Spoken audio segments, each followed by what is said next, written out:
Hi guys! Collective reading po tayo ngayon. So, tingnan natin kung kanino itong mapipick up nating energy. Be open-minded po. Hindi po halos lahat makaka-resonate. Pwedeng sa'yo to, pwede rin sa tao mo yung mapick up natin. Kaya, piliin nyo yung parte nyo. Okay? Thank you nga po pala sa mga nagsusubscribe at sa mga bumabalik. Maraming pong salamat. And advance Happy New Year po sa inyong lahat. Ayan. Give me the message for collective. Kanino yung mapipick up nating energy ngayon, okay?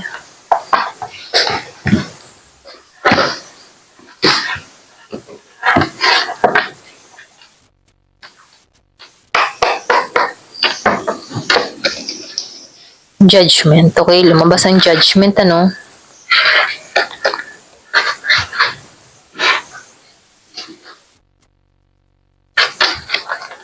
Wow. So, meron dito magandang mangyayari. Okay?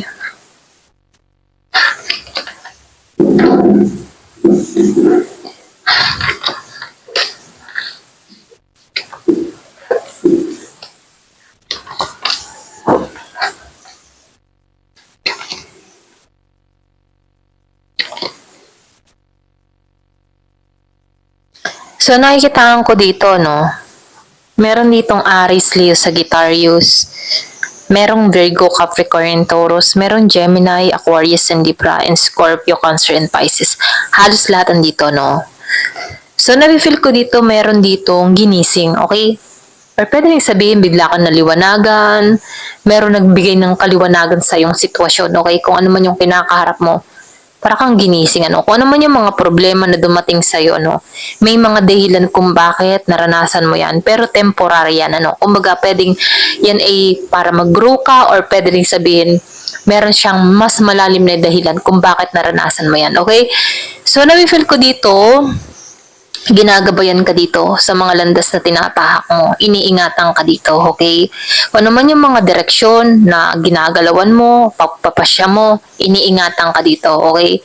Ginising ka dito para puntahan or sabihin natin, pursigihin mo yung mga direksyon na pinupuntahan mo or mga pangarap mo, okay?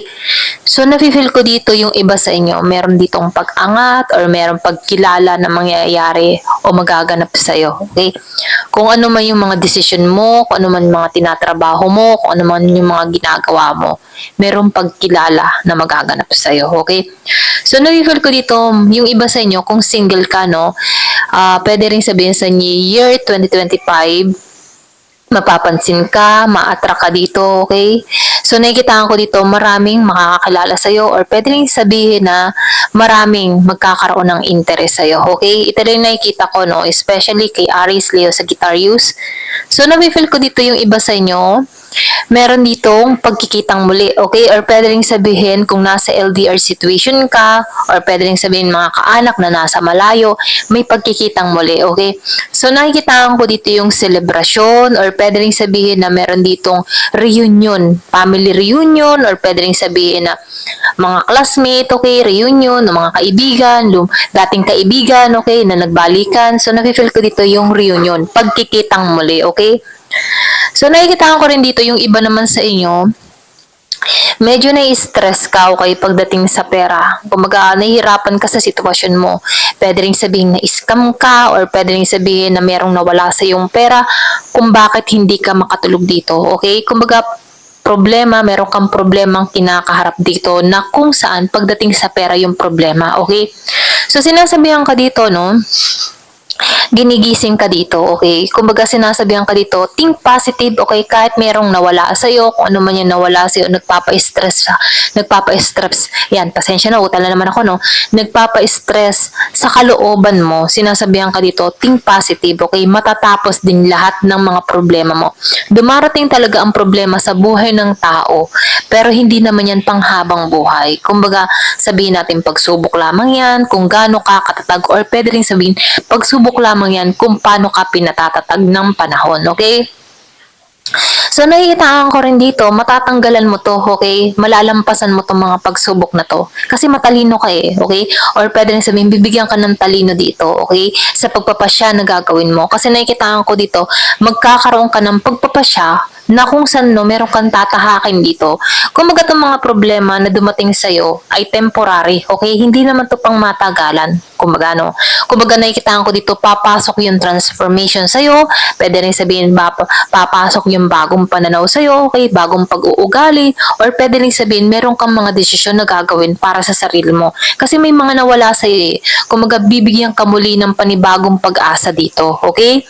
So nakikitaan ko dito, yung iba sa inyo, meron ditong mag-aalok sa'yo ng trabaho, or pwede rin sabihin meron ditong makikipag-business partner sa'yo, or pwede rin sabihin meron ditong mangungumbinsi sa'yo, okay? So nakikitaan ko dito, yung iba naman sa inyo, compromise yung mangyayari, pakikipagkasundo, okay?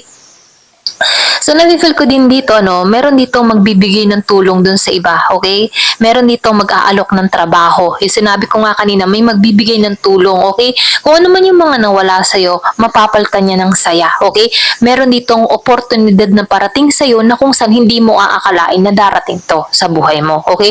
So, sinasabihan ka dito, maniwala ka, okay? Or huwag kang mawawalan ng pag-asa. Kasi lumabas ang Page of Wands. Kumbaga, nakikitaan ko dito, hindi ka natatakot or hindi ka nawawalan ng pag-asa sa bagong simula, okay? Kasi ang bagong simula, marami yung posibilidad na magaganap para sa buhay mo, okay? Kumbaga, kailangan mo lang dito umasa at magtiwala sa presensya niya, okay?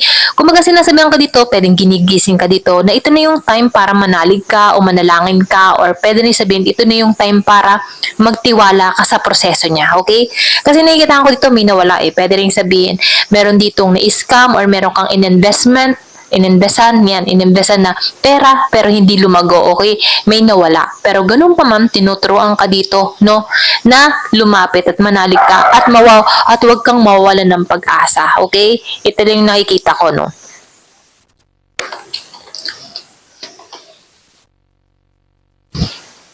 So, nakikitaan ko dito na yung iba sa inyo,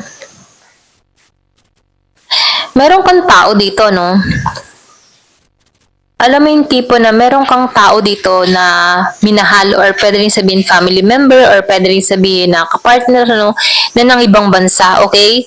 So, nafe-feel ko dito na itong tao na ito, kumbaga, alam mo yung tipo na imbis na unahin niya yung pamilya niya, naglakwat siya to, or pwede rin sabihin na masyado tong, yung parang nagpiling binata, piling dalaga, okay? So, nakikitaan ko dito, meron ako nakikita ditong family members, or pwede rin sabihin mag-asawa kayo nito, pero ng ibang bansa ang isa, pero hindi niya ginagampanan yung obligasyon niya. Pwede hindi nagpapadala ng pera, or pwede rin sabihin na meron tong problema ang kanyang tinatahak dito sa ibang bansa, or pwede rin sabihin kung ikaw man yun nasa ibang bansa, meron kang family dito sa Pilipinas na ganun yung bang tipo na hindi equal yung emotion, yung nararamdaman, yung pinakikitang pagmamahal, hindi papas, okay?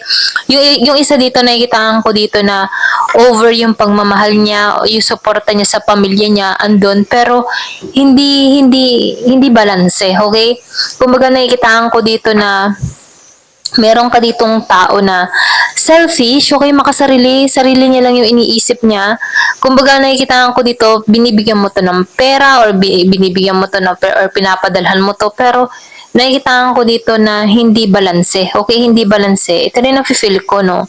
Kumbaga, pwede rin sabihin may pagdaramdam ka dito, ayan. Meron ako nakikita ditong Year of the Dragon. Kumbaga itong tao nito, medyo user to. Kumbaga hindi balance yung binibigay niyang pagmamahal sa'yo, okay? Pwede rin sabihin, ginugusto ka ng tao nito dahil sa kaya mong ibigay sa kanya, dahil sa suportang ibinibigay mo sa kanya, okay? Kasi nakikita ko dito, lahat naka-reverse yung cups, So, nakikita ko dito, meron tong mga pinagkakaabalahan. Kumbaga, hindi ko yung first priority ng tao na to. Ito lang yung nakikita ko, kung sino man to.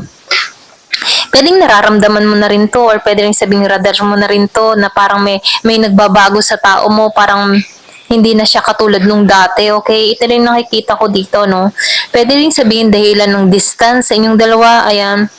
Kahit yung mga, alimbawa, may anak ka dito, or pwede rin sabihin na yung anak mo dito hindi rin siya yung nagbibigay ng oras sa'yo pag natawag ka, gano'n ano. Merong kanya-kanyang pinagkakaabalahan. Pwedeng cellphone, pwedeng mga kaibigan, mga gano'n ano. Ito lang yung nakikita ko dito. Kumbaga nakikitaan ko dito na nakukulangan ka sa mga presensya nila sa'yo. Ayan.